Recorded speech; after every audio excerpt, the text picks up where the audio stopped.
যে জিজ্ঞাসা করলেন আপনি কেমন আছেন, সে উত্তর দিল আল্লাহর দয়ায় ভালো আছে। সেই কথা একজন মুসলমান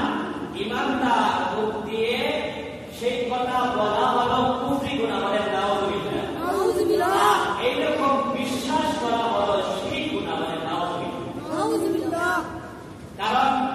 আপনি দোয়া করেন আল্লাহ তাআলার নিকটে, আপনার মা দোয়া করেন আল্লাহ তাআলার নিকটে, আপনার বাবা দোয়া করেন আল্লাহ তাআলার নিকটে, আমিও দোয়া করি আল্লাহ তাআলার নিকটে, পীর মুর্শিদ দোয়া করেন আল্লাহ তাআলার নিকটে, উস্তাদ মাশায়েখ দোয়া করেন আল্লাহ তাআলার নিকটে, নবী রাসূল পয়গম্বর সবাই দোয়া করতেন আল্লাহ তাআলার নিকটে। তাহলে সে ব্যক্তিদের বলবে যে আল্লাহর দয়ায় ভালো আছি। তাহলে আমরা সবাই ইমাম সাহেব, ফকির সাহেব, মাদ্রাসার শিক্ষক, প্রিন্সিপাল সকল মুমিন মুসলমান নর নারী ছোট বড় সবাই দোয়া করি আমরা আল্লাহ তাআলার নিকটে, কিন্তু আল্লাহ তাআলা তার নিকটে দোয়া করবে। এইরকম কথা বলা কুফরি এবং বিশ্বাস করা শিরক, বলেন নাউযুবিল্লাহ। অথচ আমরা অনেকে এইরকম কথা বলি, কথা বলতে শোনা যায় যে কেমন আছো যদি বলেন বা জিজ্ঞাসা করেন, বলে আল্লাহর দয়ায় ভালো আছি, তাহলে আল্লাহ তাআলা তার নিকটে দোয়া করে। এরকম কথা বলা মারাত্মক ভুল কথা। আল্লাহর বান্দা লুকমান আলাইহিস সালাতু ওয়াস সালাম পরিচার সন্তানকে নসিহত করেন, ওয়া ইদ ক্বালা 21 নম্বর পারা সূরা লুকমান। লুকমান নামে একটা সূরা আছে, 114 সূরার মধ্যে একটা সূরার নাম সূরা লুকমান। 21 নম্বর পারা 13 নম্বর আয়াতের মধ্যে আল্লাহর বান্দা লুকমান আলাইহিস সালাতু ওয়াস সালাম যে কথা তিনি আদরের পরিচার সন্তানকে ওয়াজ করেছিলেন, নসিহত করেছিলেন, উপদেশ করেছিলেন, ওসিয়ত করেছিলেন, সেই কথাগুলো আল্লাহ রাব্বুল আলামিনের নিকটে এত প্রস্তুত হয়েছে।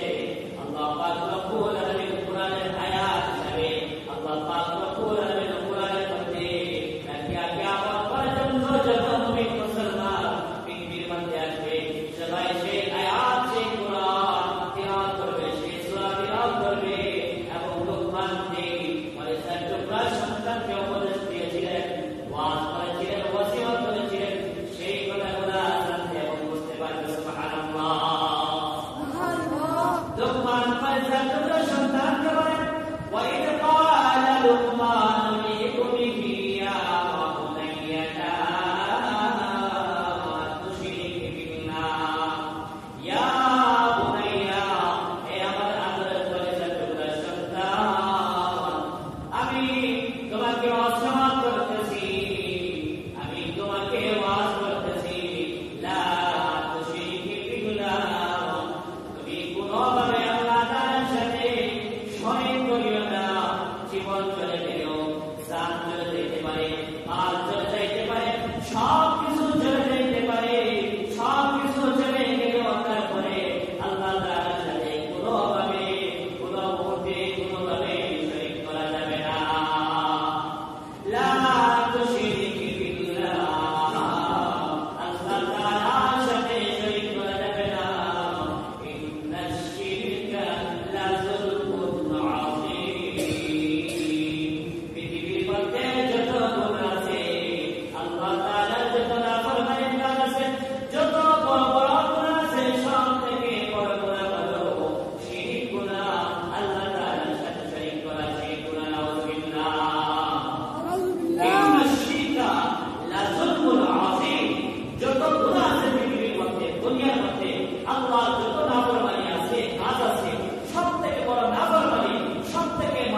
নম্বর পারা সূরা আল-মাইদার মধ্যে 6 নম্বর আয়াতের মধ্যে আমার আল্লাহ বলে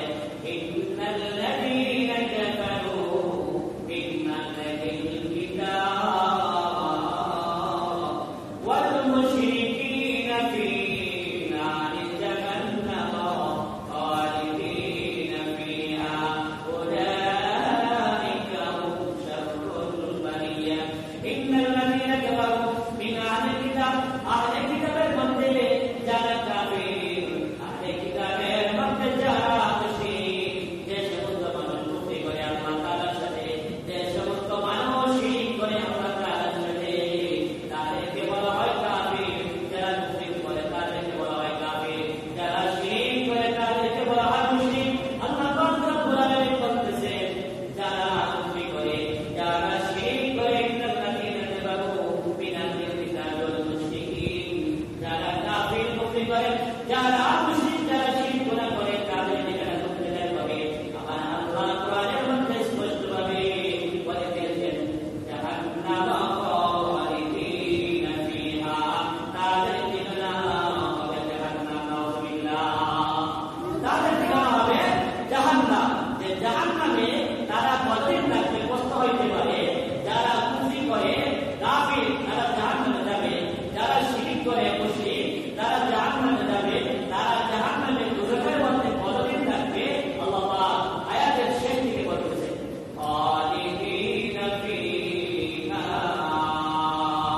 তারা সেই জাহান্নামের মধ্যে দুজকের মধ্যে আবাদুল আবাদ সেই জায়গার মধ্যে থাকবে নাউযুবিল্লাহ উলাইকা হুম শাররুল বারিয়া তারা পৃথিবীর মধ্যে সবথেকে নিকৃষ্ট প্রাণী এবং তাদের কাজ হলো সবথেকে মারাত্মক এবং ঘৃণিত কাজ নাউযুবিল্লাহ আর জাহান্নাম হচ্ছে সবথেকে নিকৃষ্ট একটা জায়গা সে যে ব্যক্তি কুফরি গুনাহ করলো যে ব্যক্তি শিরক গুনাহ করলো যত কাজ আছে সবথেকে ঘৃণিত মারাত্মক জঘন্য কাজ করলো সে ব্যক্তি দোষী অপরাধী আর জাহান্নাম যত জায়গা আছে সবথেকে ঘৃণিত সবথেকে যে অপদস্থ অবহেলিত শাস্তির আযাবের জায়গা হচ্ছে জাহান্নাম সেই জাহান্নামের মধ্যে সে চিরস্থায়ী থাকবে নাউযুবিল্লাহ একজন হাজির ইকরাম কোন অবস্থায় জীবন চলে যাও জান মাল কুরবান হতে পারে আপনার আওলাদ কুরবান হতে পারে বাবা কুরবান হতে পারে তারপরেও কোনোভাবেই আল্লাহ পাকের সাথে শিরক করা যাবে না কুফরি করা যাবে না যদি শিরক হয় গুনাহ কুফরি গুনাহ হয় তাহলে ঈমান আমল সব নষ্ট হয়ে যাবে চিরস্থায়ী জাহান্নামে চলে যেতে হবে হাদিস শরীফের মধ্যে আছে হাদিসে কুদসির মধ্যে কিয়ামতের দিন একজন গুনাহগার শত শত পাহাড়ের মতো গুনাহ নিয়ে সে কিয়ামতের দিন হাজির হবে কিন্তু সেই ব্যক্তিকেও আল্লাহ পাক রব্বুল আলামিন জাহান্নাম থেকে মুক্তি করে জান্নাতের ফয়সালা করে দিতে পারেন বলবে যদি ওই ব্যক্তির শিরক গুনাহ না থাকে সুবহানাল্লাহ যদি সেই ব্যক্তির শিরক গুনাহ থাকে তাহলে কোনোভাবে সেই ব্যক্তি জান্নাতে যাইতে পারবে না পাহাড় পরিমাণ গুনাহ সমুদ্রের ভেলা পরিমাণ গুনাহ এত বেশি গুনাহ কিন্তু সেই ব্যক্তির শিরক কোনো গুনাহ নেই কুফরি কোনো গুনাহ নেই সেই ব্যক্তিকে আল্লাহ পাক মাফ করে দিয়ে জান্নাতের ঠিকানা করে দেন সুবহানাল্লাহ কিন্তু জান্নাতে যদি একটা মানুষ নামাজ রোজা হজ যাকাত সবগুলা করতেছে সাথে সাথে শিরক গুনাহ আছে কুফরি গুনাহ আছে সব নেক আমল গুনাহ ওই শিরক এবং কুফর গুনাহ বরবাদ করে দিবে নষ্ট করে দিবে ধ্বংস করে দিবে এজন্য এরকম কথা আজ থেকে যেন আমরা বেঁচে থাকতে পারি আল্লাহ রাব্বুল আলামিন আমাদের সবাইকে শিরক এবং কুফর গুনাহ থেকে মুক্ত বড় বড় গুনাহ থেকে মুক্ত থাকার বেঁচে থাকার তৌফিক দান করুন সবাই বলি আল্লাহুম্মা আমিন পাঁচ হাজির ইকরাম আরেকটি কথা আমরা যদি কেউ কোনো সময় কাউকে জিজ্ঞাসা করি আপনি কেমন আছেন সে ব্যক্তি ওই ব্যক্তিকে কোনো